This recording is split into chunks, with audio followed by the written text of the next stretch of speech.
kuna vitu havikuwa sawasawa, Simba tungechukua ubingwa. Ni maneno ya meneja habari na mawasiliano wa klabu ya Simba Ahmed Ally. Anasema kama kila kitu kingekuwa sawasawa wangebeba kombe.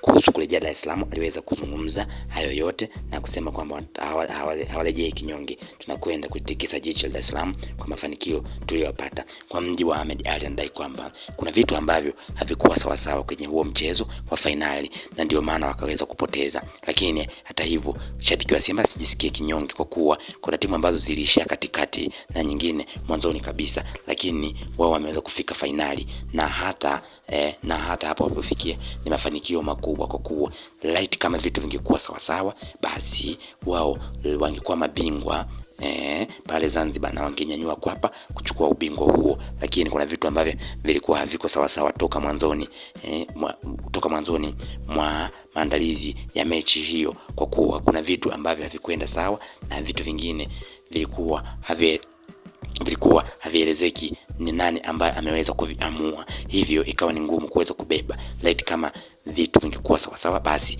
wangeweza kubeba. Kuhusiana na refa ambaye analalamikiwa na mashabiki wengi wa klabu ya Simba, basi alidai kwamba kama mashabiki wana refa hakuwa sawa basi wanaweza kuwa wako sahihi, kwa kuwa yeye hawezi kumlaumu refa huyo kwa kuwa anaona yeye vitu havikuwa sawa, ila shabiki wa Simba anaruhusiwa kumlalamikia huyo refa kutokana na maamuzi yake ambaye ameweza kuyafanya. Ahmed Ally ambaye alidai kwamba kuna watu ambao wameweza kuishia njiani wanamcheka yule ambaye amefika mbali zaidi, na kuona kwamba hao hawako sawa na shabiki wote wa klabu ya Simba hawezi kujivunia kwa mafanikio ambayo ameyapata, kwa kuwa kuna watu ambao walishatoka mwaka jana kwenye hatua ya makundi, hivyo walikuwa wanasikilizia waone Simba anafikia wapi, na hatimaye ameweza kufika fainali. Wakati akifanya mahojiano hayo, basi aliweza kueleza mengi zaidi kutokana na fainali hiyo, lakini na kudai kwamba nguvu zote wanarudisha ligi kuu.